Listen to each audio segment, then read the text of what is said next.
Hey, welcome to the 24K Life podcast. I'm your host, Derick Gant. And you know what?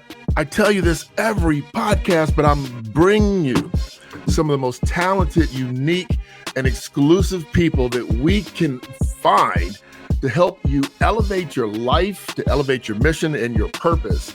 And believe me when I tell you that today is no exception. I mean, it is literally no exception. I want to let you know that we need you to like, share, and subscribe to the podcast. It's important for us to get the word out, to share the things that we're doing, to share things that other amazing people are doing. You know what? The truth of the matter is we just want to make life easier. You know, we don't want to make life easier for everyone. And that's why we do these things. That's why I host. That's why our guests come on. Yes, they want you to buy their books and they want you to subscribe to their thought leaders. But they really want to make your life easier. Now, today, I don't even really want to introduce her. Okay. She has so many titles that I don't even feel prepared or worthy to introduce her. But we have Lynita Mitchell-Blackwell, Esquire, CPA, coach. I'm just going to stop there. We're going to bring her in and we're going to find out when she had the time to do all of this education and still have this amazing smile. Lynita, how are you? I am wonderful, Derick. Thank you. The intuitive business coach. Now, you know, I got to start this right off the rip. I mean, we're going to find out about you, but right off the rip, I mean, I don't know that I've ever met a woman with so many degrees and accomplishments educationally. Where did all that come? Were you not happy when you got to the first mark? What? Honestly, Derick, what it came to is I was addicted to applause. I really liked hearing people say, "You're so awesome. Oh my goodness, let me have you on my team." And so I was just like, well, go, baby, go, you know? And it didn't catch up with me until later in life when I was passed out from exhaustion from all of that. I'm going to tell you. Well, we're going to find out about that because we want to know if you would do the same thing again. But you know what I didn't tell everyone? There was just so much I had to get to you because it was just so much, is that you're also a best-selling author and you also have a publishing house. That is exactly right. So when you say addicted to applause, I don't know if it's applause, success, or accomplishing things that no one else has ever done. I mean, it's one or all of those things. So tell us, let's start at the beginning. Tell us where you hail from and how you got started. Like, what were you just amazing at when you were young? Because I'm just confused. No confusion. We all start off the same way as people who want to be loved. And that was me. I born and raised Miami, Florida. I'm now called Atlanta, Georgia, my home. And I was raised in a wonderful family, two parents who adored me, a great extended family, and people who supported me. And we all were told the same things, right there. If you do well in school, if you get good grades, you'll get a good job, and then you'll make money and you'll get all the wonderful things that money can buy, and then you'll be happy. And then you'll be happy. And then you'll be happy. But Right. like most folks, we did all those things. I know of you, Derick, with the 24K Life Code, that you have checked off all of those boxes, which That's are right. really someone else's list, right? If we're being honest. And then you looked around and you're like, but I'm still not happy. So then you created another list, right? Because that's what we Right. were taught to do. And then finally, what came to me is I'm going to have to create another definition of what success and happiness looks like. Okay. I'm going to be buried somewhere, right? Because after I got my CPA license, after I got my accounting firm up and running, after I became an attorney, and after I got my firm up and running, after I wrote the books, it was this never-ending hamster wheel. And so I was like, so perfection, that's somebody else's standard. Right. I have to now live for excellence, which means that I create my standard. And Derick, that means it's going to change over time. Mm-hmm. And so that's what it came down for me. But I didn't even get there until one day my daughter literally found me passed out in the middle of the floor, exhausted. Oh my God. You like literally passed out from exhaustion. literally. And she saw me, and she was 6 at the time. She's a teen now.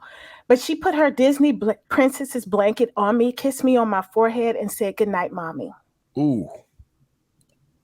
And I can't tell you how much that hurt, because I was too tired to get up and to put her to bed. All I could say was, "Good night, baby." Really? Are you serious? Yes, I am very, very serious. Wow. So she's 6.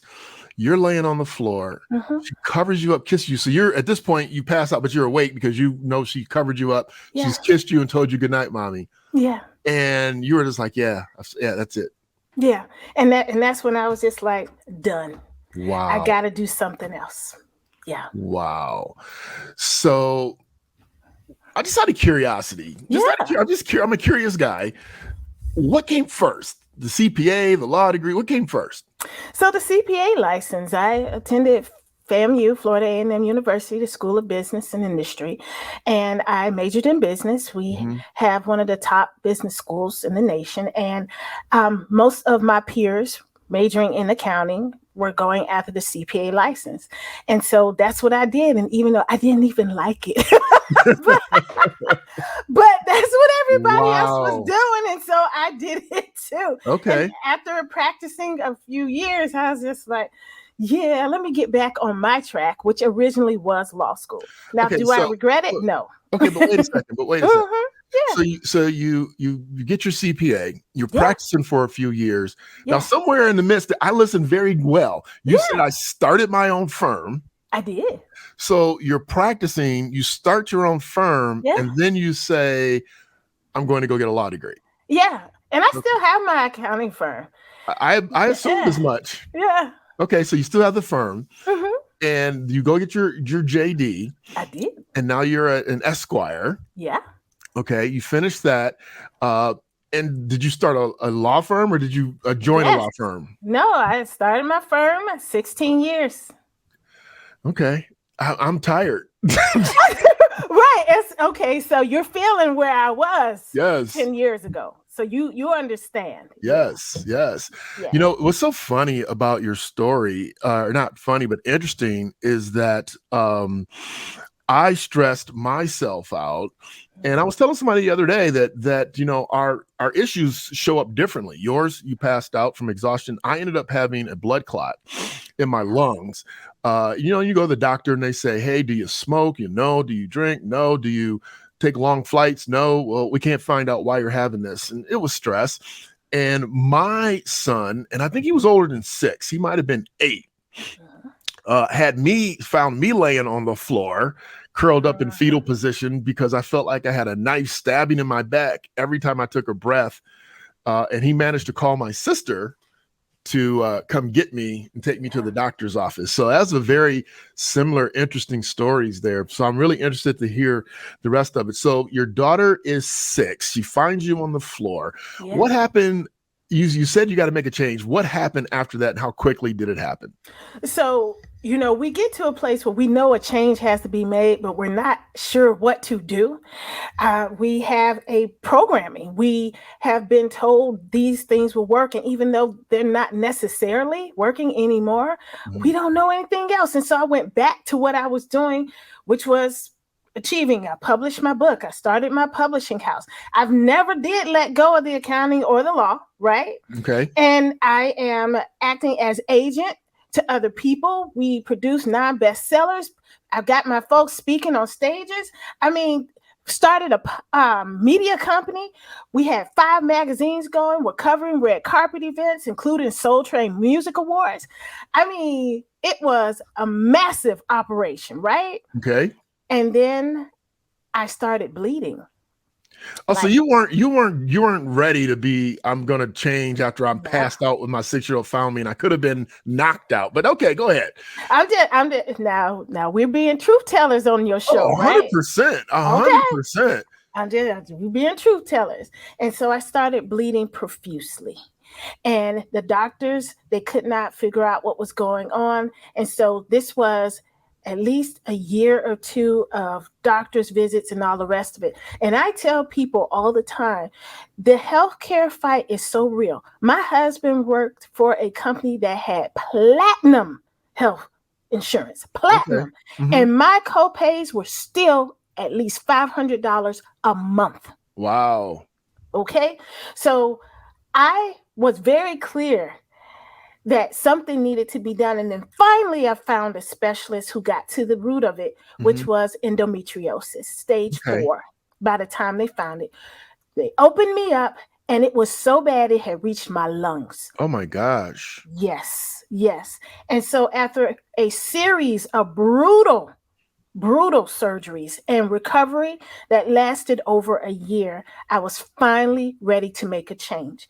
And it was at that point that I was introduced to Mona Shah Joshi, who at the time was the executive director of the Art of Living Foundation here in Georgia. Okay. And I went through their program at that time called The Art of Happiness. Okay. It's now called Sky Breath, and it is a series of breathing and meditation and being silent. And I learned, and that was at that place where I learned how to reevaluate, restructure, and created a program for not just myself, but eventually that would be for other people on how to live an excellent life and not a perfect one. So I know. There's a lot packed in there. Yeah. So you decide, so you get through the endometriosis and you find, tell us her name again. Sure. Her name is Mona Shah Joshi. Okay. So Mona Shah Joshi. And you get in her program. I love the program. You're meditating, you're learning how to breathe, and you love that so much that you start your own program and you start helping other people. Right. But, it never starts out quite that way. Okay. Because at that point, I was not looking to start a program. I was living differently. And people who have known me for a long time will tell you that I started looking different. Okay. And so they would ask me, what are you doing? And so I shared with them what I was doing, but they weren't necessarily willing to take the program because it's an investment, right? Okay. And so I showed them some of the techniques, and I talked to them about the change in my mindset.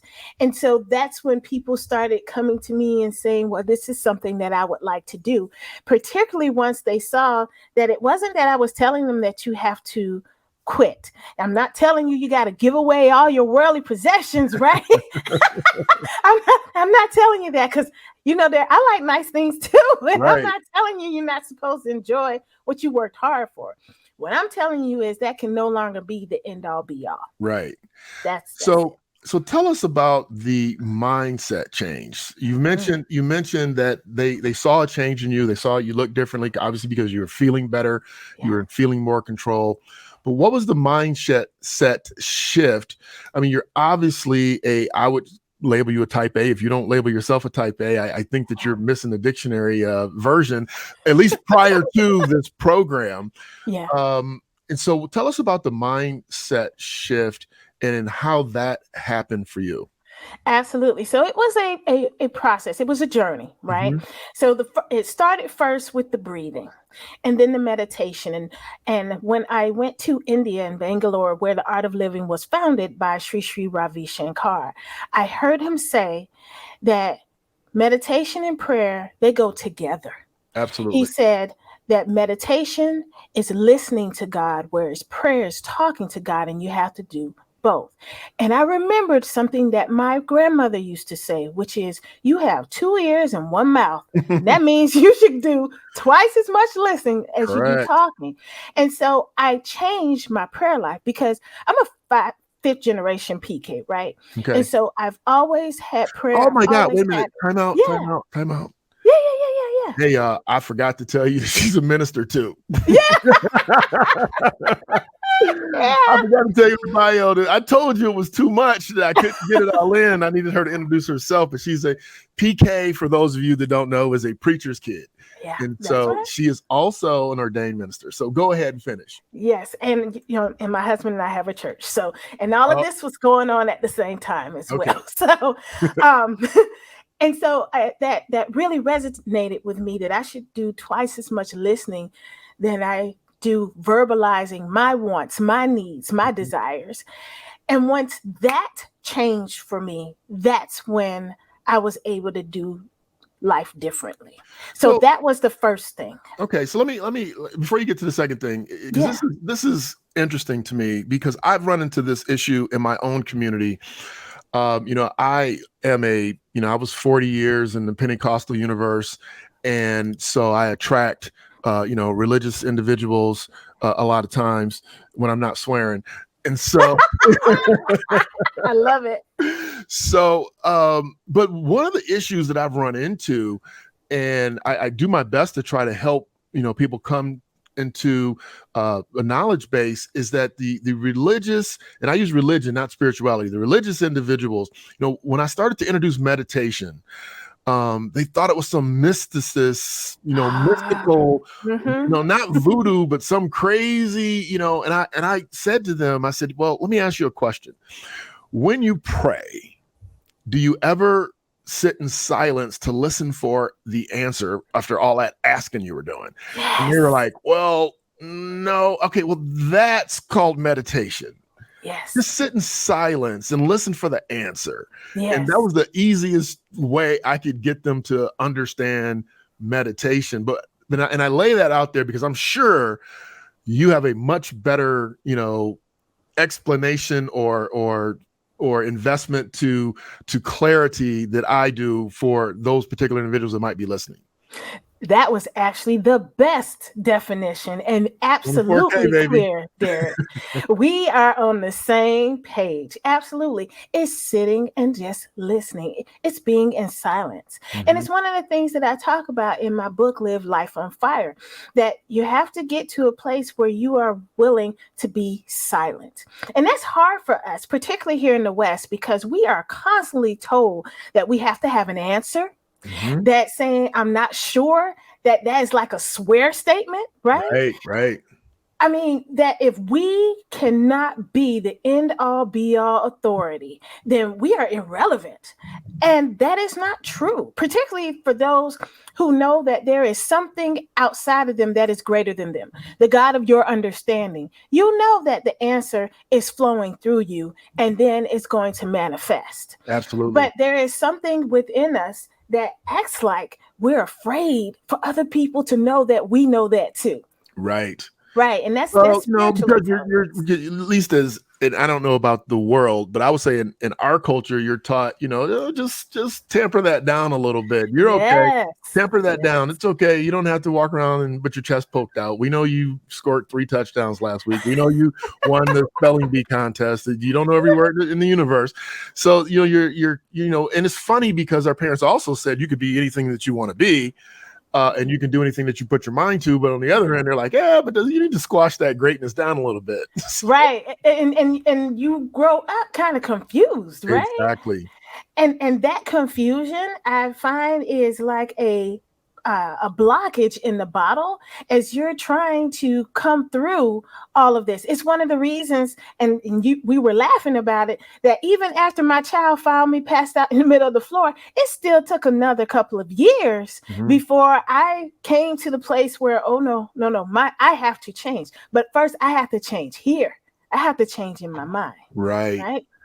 Right. I have so many questions for you, so you're not going anywhere anytime soon. I hope. I know you got a lot to do, but I got a lot of questions. You cover a lot of ground. Let's talk about, because we're going to get into your actual. I want to know more about the intuitive business coach, but we're not going to get there just yet. Sure. Talk to me about. Well, first of all, let me ask you this question. Right. So I got so many. So my next question would be.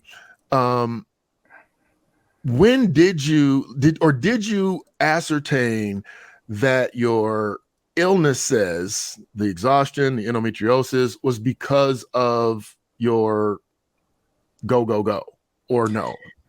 So it was not until I adopted a consistent prayer and meditation life Mhm. that I put them together. Okay. But you did put them together. Yes, but it took time. Okay. It took time. Yeah, I'm a quick study. I figured out real quick. Now let me be honest. I had 2 episodes of blood clots. And on the Mhm. second episode is when I said, okay, yeah, I'm not gonna die doing all this. I'm not. I choose me. So I'm not suggesting that it was just one incident and I was one and done. I was equally as hard headed, but I recognized really quick that it was all of the aggressive, hard work. And not that hard work's bad, but it wasn't balanced, as you said. So, okay, that was my question. I wanted to know that you realized that, because I want people to understand that a lot of their illnesses and issues come from stress. It comes from putting your body and your mind under undue, consistent pressure. So, my next question is time management. Yeah. You have got to tell us about your time management. I mean, I can't wait to hear how you manage. Now, I'm going to start all over. How you manage the publishing house, the accounting firm, the law firm, the book, the marketing of the book, the intuitive business coach, being a minister, and a church, being a wife and a mother. I got to take a break because I'm just tired. So, And that's where I was too. And so, yeah. once my mindset shifted Okay. and I was able to listen to what Spirit had to say, then I got a very clear understanding of what needed to happen next. To your point with time management, because before I wasn't sleeping much. I Okay. would maybe get 4 hours, maybe, Hmm. and I would suffer with days of insomnia. And so I would just work, because I didn't put together that the insomnia was because I was worried and stressed out because I had all those things. So it was a vicious cycle that just continued.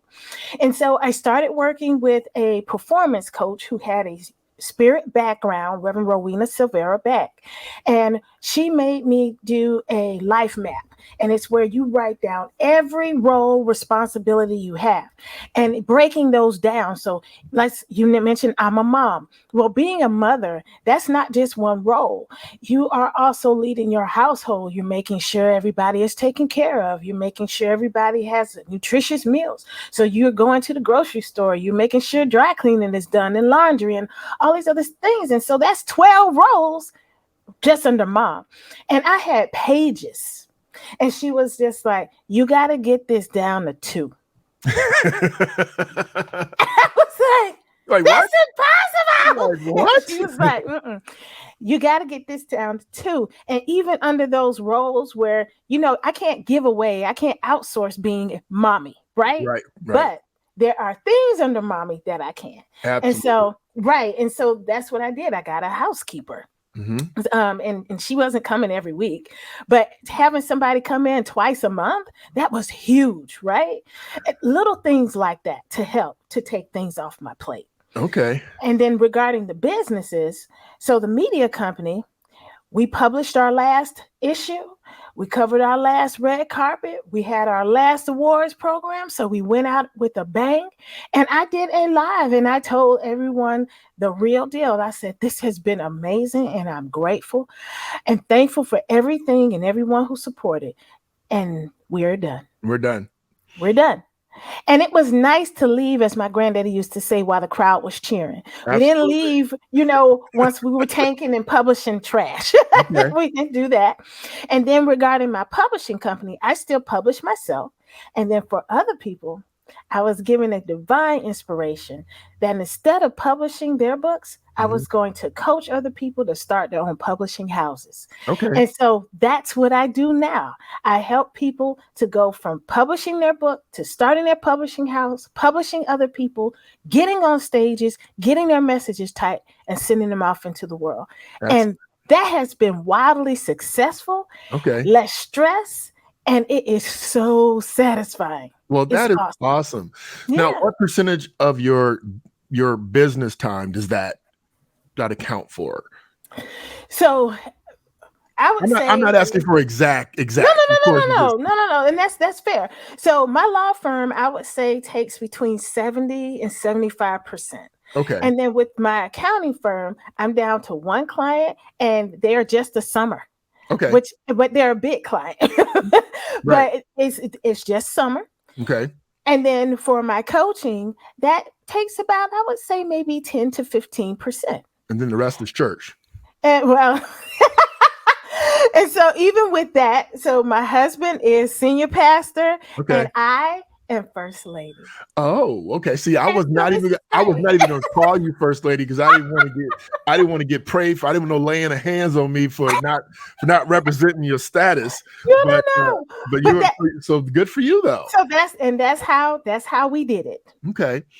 So you've made room for life. Yes. And so and to be happy. And I noticed in a lot of your information, you talk about, hey, here's 5 ways to be happy, or live beyond happy, and all these things. Now tell us about well, since we're talking about the business, so tell us about the intuitive business coach. Is it mostly doing what you just said, helping people publish their own book, start a publishing company, and then helping other people publish?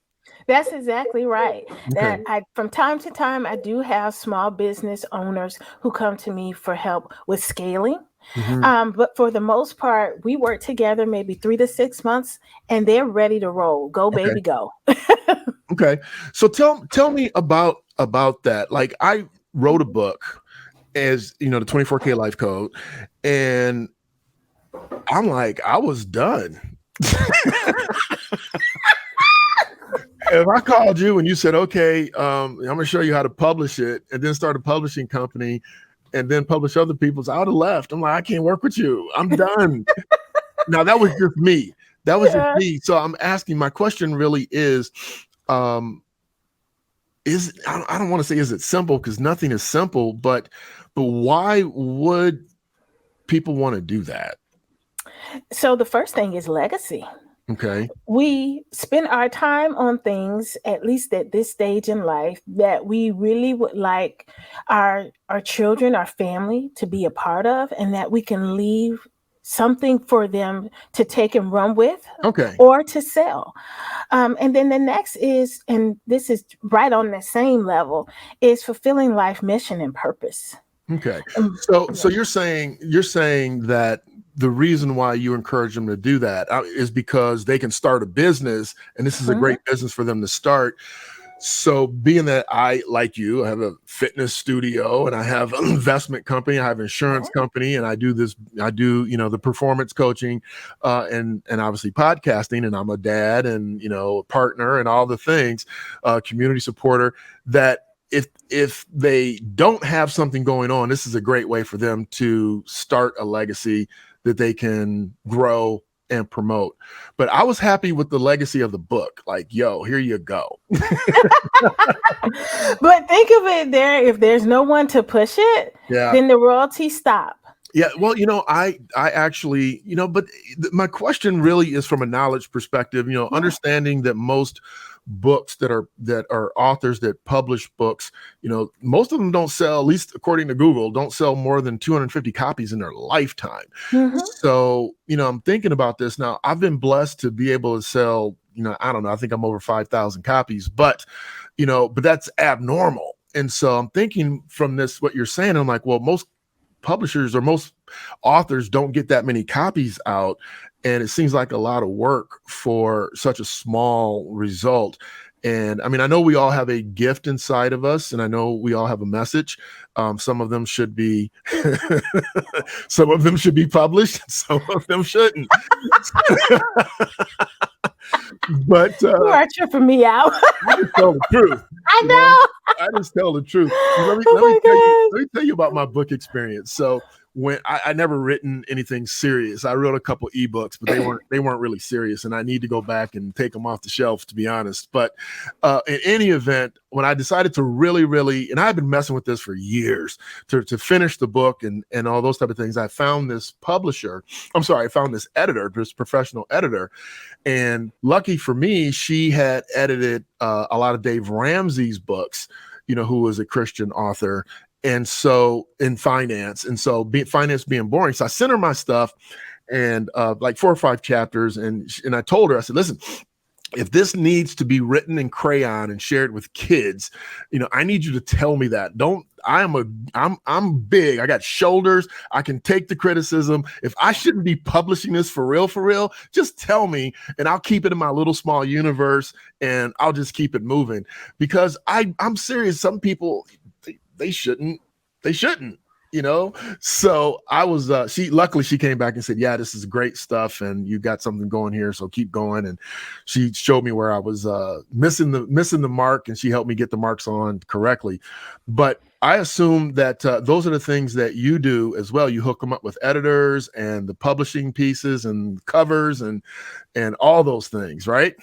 So it's all of that from start to finish. But the reason that people's books aren't selling is because they're not talking about them.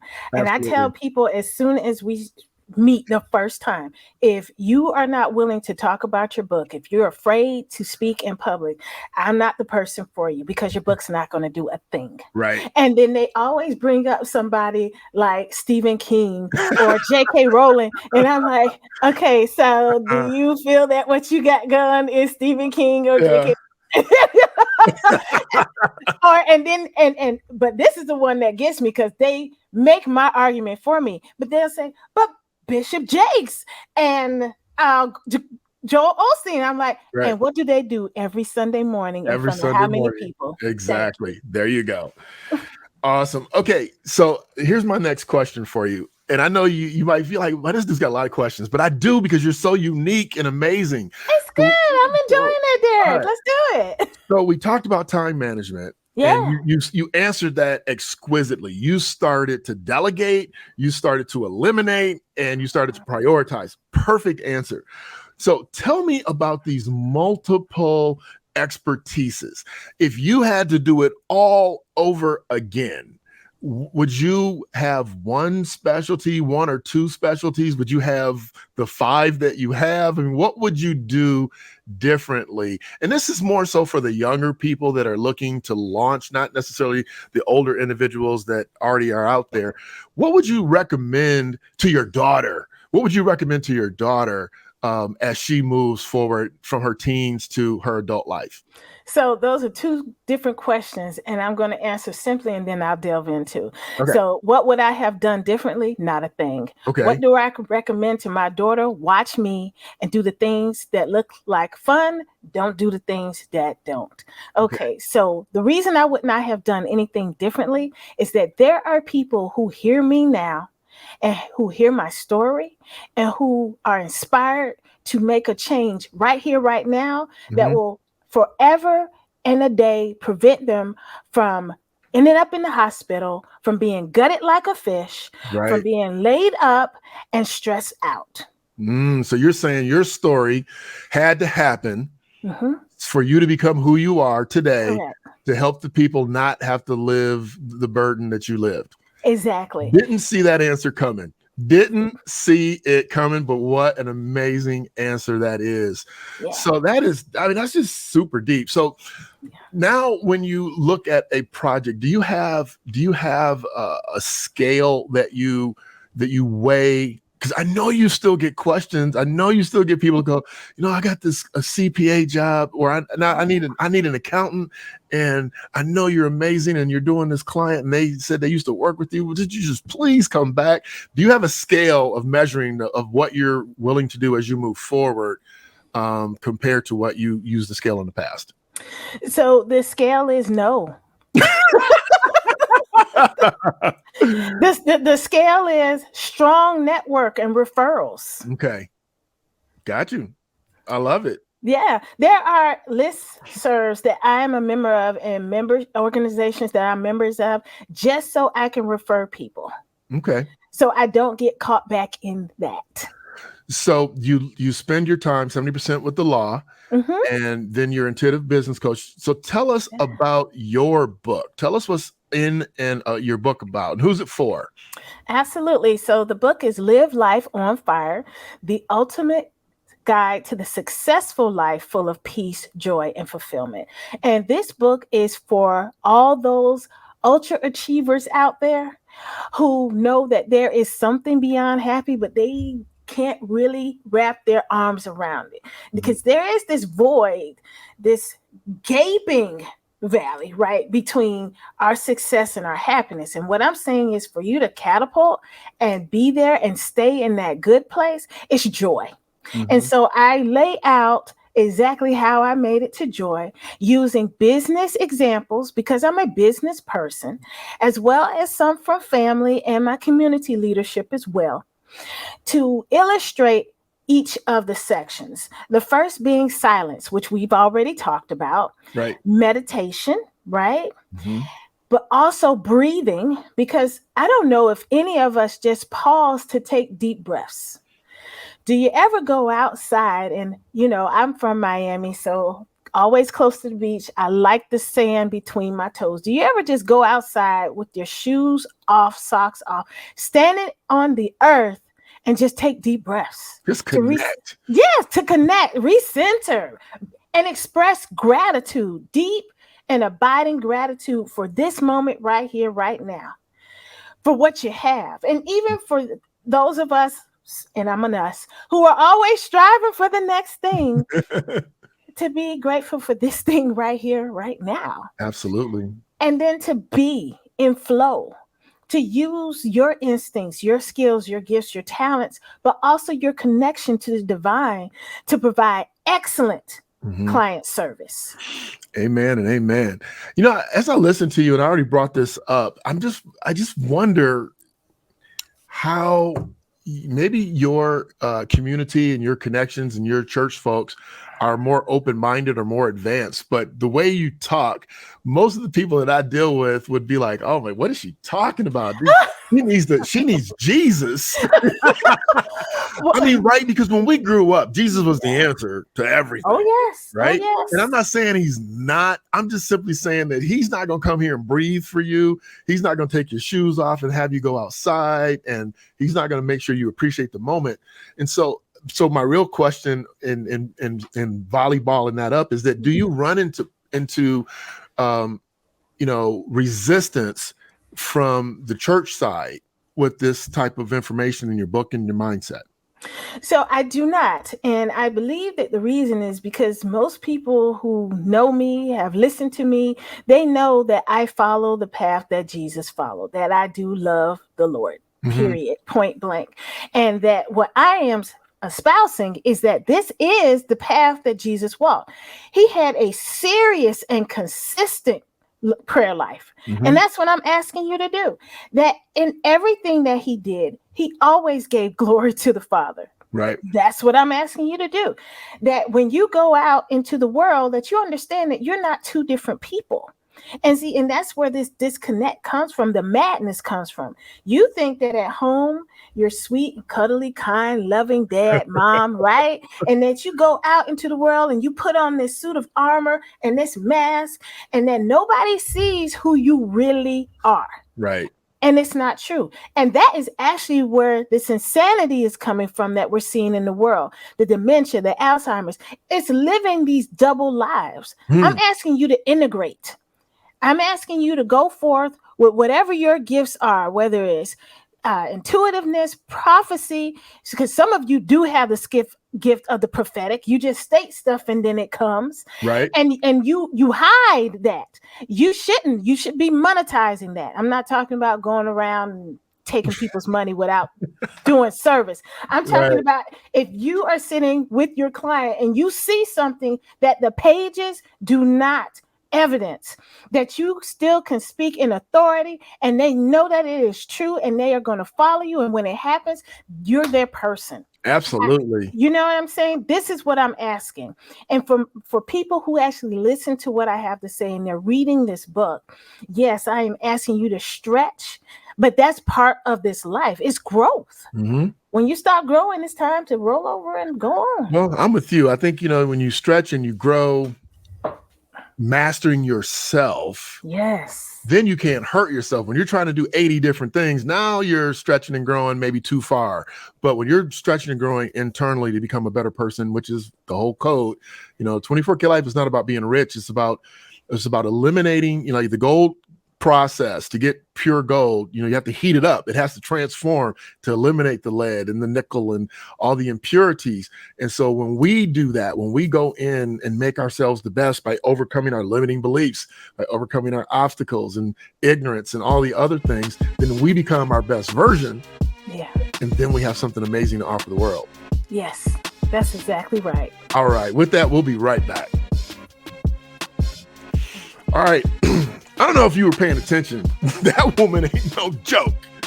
Were you paying attention? She talked to you about organizing yourself. Number one, she talked to you about being who you should be. How she went to school, she got her CPA degree. She didn't even like it, but she did it because of what was expected of her. Many of us have that, but you don't have to live that life anymore. You don't have to continue to be that person. You can find your purpose, you can find your pathway, and you can live it at a high level. I'm going to encourage you to go grab her book, and if you want to publish a book, if you want to write a book, publish a book, and become a publisher, I would jump on it before she eliminates that too, because she's going to delegate that too one day soon. I'm telling you, that's my prophetic word. She's going to stop that one day too, because she is going to be on many stages, and her time is going to have to get shifted yet again. So make sure that you are doing the work, make sure that you're doing the things that you need to do, and make sure that you continue to tap into people just like this, because it's all we have. Why would you want to go through it yourself when you can learn from an expert? So with that, I'm asking you to like, share, and subscribe to the channel if you haven't done that yet. Promote the book, buy the book, read the book, and then pass it on to someone else, or at least pass them the link to buy the book themselves, because we all have nothing but each other in order to do the things that we were put on this earth to do. I'm Derick Gant. I want you to be your best, bring your best, leave nothing to chance.